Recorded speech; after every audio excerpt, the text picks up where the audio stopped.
মুখ্যমন্ত্ৰীয়ে এটা ডাঙৰ কথা ঘোষণা কৰিছে যে যদি আপোনালোকৰ অৰুণোদয় আছে তেতিয়াহ'লে আপোনালোকক জানুৱাৰীৰ পৰা ৩,১০০ টকা প্ৰদান কৰিব বা ৫,০০০ টকা প্ৰদান কৰিব। ইতিমধ্যে মুখ্যমন্ত্ৰীয়ে এইটো কথা ঘোষণা কৰিছে।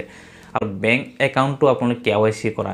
যদি কিবা কাৰণে আপোনালোকৰ বেংক একাউণ্ট ইনএক্টিভ হৈ আছে তেতিয়াহ'লে কিন্তু আপোনালোকৰ একাউণ্টত টকা সোমোৱা নাই। কাৰণ এইবাৰ যিটো টকা দিলে বহুত মানুহৰ কিন্তু একাউণ্টত টকা সোমোৱা নাই।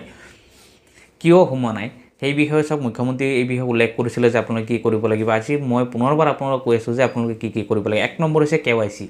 আপোনালোকৰ একাউণ্টত যদি খেলিমেলি আছে তেতিয়াহ'লে প্ৰথমতে গৈ আপোনালোকে বেংকত গৈ পেলাই আপুনি KYC দিয়ক। KYCৰ লগতে আপোনালোকে আধাৰ কাৰ্ড যিটো আছে আপোনালোকে আধাৰ কাৰ্ডটো আপোনালোকে লিংক কৰিব লাগিব। আৰু যিটো আধাৰ কাৰ্ড যিটো DBD বুলি কয় যাক ডিৰেক্ট বেনিফিট ট্ৰান্সফাৰ বুলি কোৱা হয় আপোনালোকে সেইটো কৰি ৰাখিব লাগিব। তাৰ লগতে আপোনালোকৰ যিটো মোবাইল নাম্বাৰ আছে মোবাইল নাম্বাৰটো আপোনালোকে লিংক কৰিব লাগে। তাৰ লগতে আকৌ অৰুণোদয়ৰ যিটো ID আছে অৰুণোদয়ৰ ID লগতো আপোনালোকে মোবাইল নাম্বাৰ লিংক কৰিব লাগে। আৰু আপোনালোকৰ যিটো ৰেচন কাৰ্ড আছে ৰেচন কাৰ্ডটো কিন্তু আপোনালোকে অৰুণোদয় ID লগত লিংক কৰিব লাগিব। যদি কৰিছে তেতিয়াহ'লে কিন্তু আপোনালোকে টকা লাভ কৰিব।